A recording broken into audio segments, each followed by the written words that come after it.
Hi friends, welcome to Kundapura ಹೆಣ್ಮಕ್ಳ life style. ಇದೊಂದು ಪ್ರಶಾಂತ ಪರಿಸರ ಹಾಗೂ ಹಚ್ಚ ಹಸಿರಿನ ವನರಾಶಿಯಿಂದ ಆವೃತವಾಗಿರುವ ಪವಿತ್ರ ಶ್ರೀ ಕ್ಷೇತ್ರ. ನಗರದಿಂದ ಈ ಸ್ಥಳಕ್ಕೆ ಬರುತ್ತಲೇ ಏನೋ ಒಂದು ಸಂತಸದ ಅನುಭವ ಉಂಟಾದ ಹಾಗೆ ಅನಿಸುತ್ತದೆ. ಪ್ರಸನ್ನತಾ ಭಾವ ಮನದಲ್ಲಿ ಒಡಮೂಡುತ್ತದೆ. ಸುತ್ತಲಿನ ನಿರ್ಮಲ ಪರಿಸರ ಮನಸ್ಸಿಗೆ ಮುದ ನೀಡಿದರೆ ಸ್ಥಳದ ಪಾವಿತ್ರ್ಯತೆಯು ಆಧ್ಯಾತ್ಮಿಕ ಲೋಕದತ್ತ ಕರೆದೊಯ್ಯುತ್ತದೆ. ಹೌದು, ಈ ರೀತಿಯ ಅನುಭವ ಈ ಸ್ಥಳಕ್ಕೆ ಬಂದಾಗ ಉಂಟಾಗುವುದು ಸಹಜ ಎಂದು ಇಲ್ಲಿಗೆ ಭೇಟಿ ನೀಡುವ ಸಹಸ್ರ ಭಕ್ತಾದಿಗಳ ಅನಿಸಿಕೆ. ಏಕೆಂದರೆ ಇದು ಅಂತಿಂತ ಸಾಮಾನ್ಯ ಕ್ಷೇತ್ರವಲ್ಲ. ದ್ವೈತ ಪಂಥದ ಪ್ರತಿಪಾದಕರಾದ ಸಂಸ್ಥಾಪಕರಾದ ಶ್ರೀ ಮಧ್ವಾಚಾರ್ಯರು ಜನಿಸಿದ ಮಹಾತಾಣ. ಇದನ್ನೇ ಶ್ರೀ ಕ್ಷೇತ್ರ ಪಾಜಕ ಎಂದು ಕರೆಯುತ್ತಾರೆ.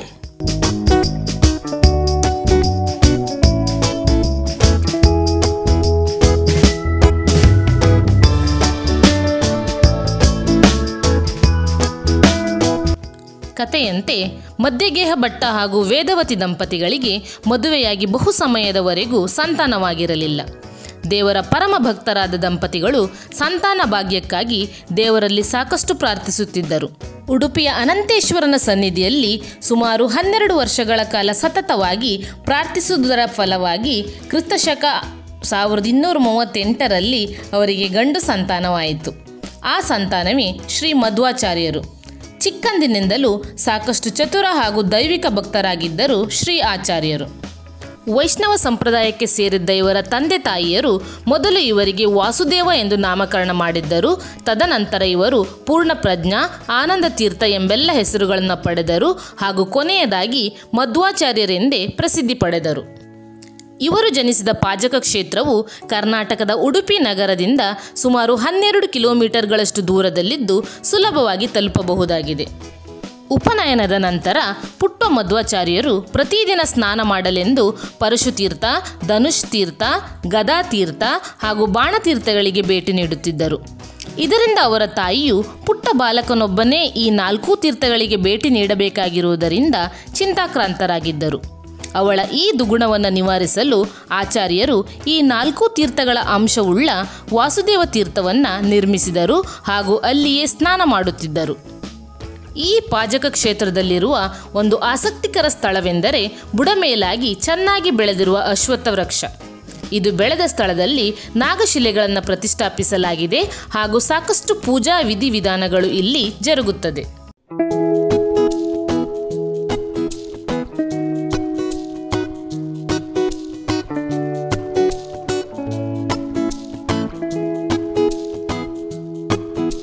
ಒಂದೊಮ್ಮೆ ಆಚಾರ್ಯರ ತಂದೆ ಶ್ರೀಮಂತನೊಬ್ಬನಿಂದ ಎತ್ತೊಂದನ್ನು ಪಡೆದಿದ್ದರು. ಅದಕ್ಕೆ ಪಾವತಿಸಬೇಕಾದ ಹಣ ನೀಡಲು ಅಸಹಾಯಕರಾದಾಗ ಶ್ರೀಮಂತನು ಅವರಿಗೆ ಮನೆಯೊಳಗೆ ಪ್ರವೇಶಿಸಲು ತಡೆದನು. ಅಲ್ಲಿಗೆ ಬಂದ ಬಾಲ್ಯಾವಸ್ಥೆಯ ಆಚಾರ್ಯರು ನಡೆದ ಸಂಗತಿಯನ್ನು ತಿಳಿದು ಹುಣಸೆ ಬೀಜಗಳನ್ನು ಆ ಶ್ರೀಮಂತನಿಗೆ ಕೊಟ್ಟು ಕಳುಹಿಸಿದರು. ಸ್ವಲ್ಪ ಸಮಯದ ನಂತರ ಆಚಾರ್ಯರ ತಂದೆ ಆ ಶ್ರೀಮಂತನಿಗೆ ಹಣ ಮರಳಿಸಲು ತೆರಳಿದಾಗ ಶ್ರೀಮಂತನು ಹಣವು ತನಗೆ ಈಗಾಗಲೇ ಸಿಕ್ಕಿದೆ ಎಂದು ಹೇಳಿ ಕಳುಹಿಸಿದನು. ವಾಸುದೇವನು ಆ ವ್ಯಕ್ತಿಗೆ ನೀಡಿದ್ದು ಕೇವಲ ಹುಣಸೆ ಬೀಜವಲ್ಲ, ಅದು ಮೋಕ್ಷ ಬೀಜ. ಅದರಿಂದ ಜ್ಞಾನ, ಭಕ್ತಿ, ವೈರಾಗ್ಯಗಳೆಂಬ ಚಿಗುರು ಹೂವು ಬಿಡಲು ಪ್ರಾರಂಭಿಸಿತ್ತು. ಆ ಹುಣಸೆ ಬೀಜ ನೀಡಿದ ಸ್ಥಳ ಇದೆಂದು ಪ್ರಸಿದ್ಧಿ. ಅದಕ್ಕೆ ಸಾಕ್ಷಿಯಾಗಿರುವಂತೆಯೇ ಇದೇ ಈ ಹುಣಸೆ ಮರ.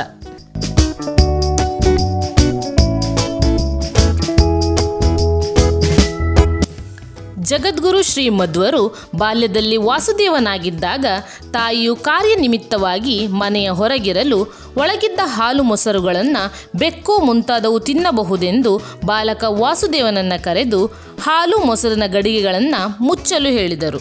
ಆಗ ಬಾಲಕ ವಾಸುದೇವನು ಹಾಲು ಮೊಸರುಗಳನ್ನು ಮುಚ್ಚಲು ದೊಡ್ಡ 2 ಚಪ್ಪಡಿ ಕಲ್ಲುಗಳನ್ನೇ ಎತ್ತಿ ಇಟ್ಟು ತಾಯಿಗೆ ಮಾತ್ರವಲ್ಲ ಇಡೀ ಜಗತ್ತನ್ನೇ ಬೆರಗುಗೊಳಿಸಿದನು. ಹೀಗೆ ತಾನೇ ಹಿಂದಿನ ಜನ್ಮದಲ್ಲಿ ಮಹಾಭಾರತದ ಭೀಮಸೇನನಾಗಿದ್ದ ಎಂಬುದನ್ನು ವಾಸುದೇವನಾಗಿ ಶ್ರೀ ಮಧ್ವರು ಜಗತ್ತಿಗೆ ತೋರಿಸಿಕೊಟ್ಟರು.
ಪಾಜಕ ಕ್ಷೇತ್ರ ತಲುಪುತ್ತಿದ್ದಂತೆ ಮೊದಲಿಗೆ ಕಾಣುವುದು ಅನಂತ ಪದ್ಮನಾಭನ ದೇವಾಲಯ. ಇಲ್ಲಿ ಶ್ರೀದೇವಿ ಹಾಗೂ ಭೂದೇವಿಯರ ವಿಗ್ರಹಗಳನ್ನು ಸಹ ಕಾಣಬಹುದಾಗಿದೆ. ವಿಗ್ರಹಗಳು ಸುಮಾರು 2 ಅಡಿಗಳಷ್ಟು ಎತ್ತರವಿದ್ದು ಪಂಚಲೋಹಗಳಿಂದ ಮಾಡಲ್ಪಟ್ಟಿವೆ.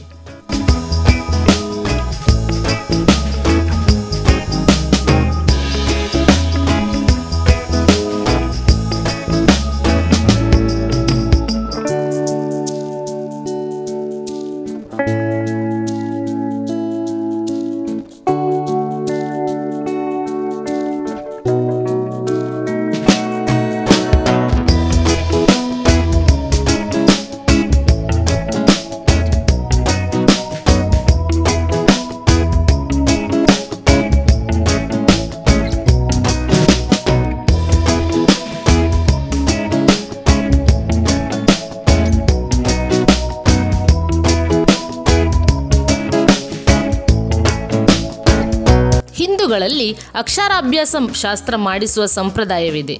ಈ ರೀತಿಯ ಶಾಸ್ತ್ರವನ್ನು ನೆರವೇರಿಸಲು ಪಾಜಕ ಕ್ಷೇತ್ರಕ್ಕೆ ಸಾಕಷ್ಟು ಜನ ಭಕ್ತಾದಿಗಳು ಬರುತ್ತಾರೆ.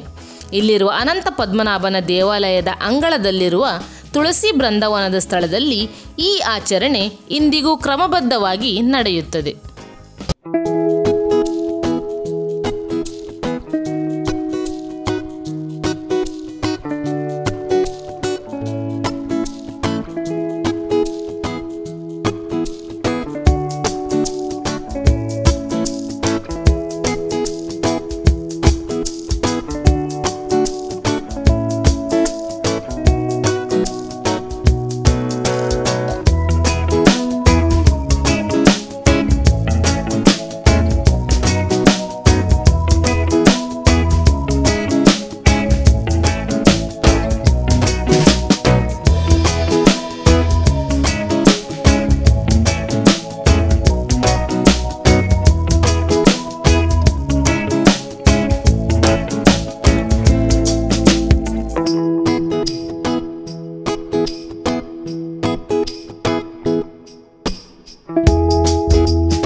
ಪಾಜಕದಲ್ಲಿರುವ ಇನ್ನೊಂದು ದೇವಾಲಯವು ಮಧ್ವಾಚಾರ್ಯರದ್ದೇ ಆಗಿದೆ.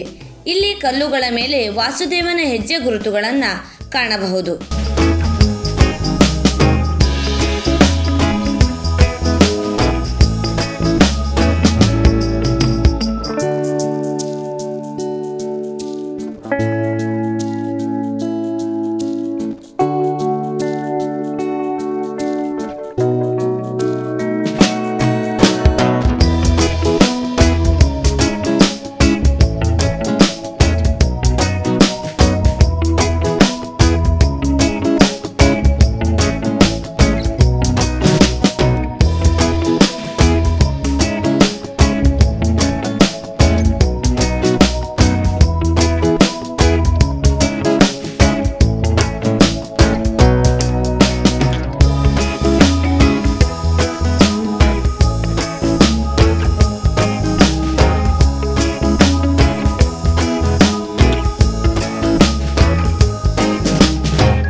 ಅವಕಾಶ ದೊರೆತರೆ ಖಂಡಿತವಾಗಿಯೂ ಶ್ರೀ ಕ್ಷೇತ್ರಕ್ಕೊಮ್ಮೆ ಭೇಟಿ ನೀಡಿ.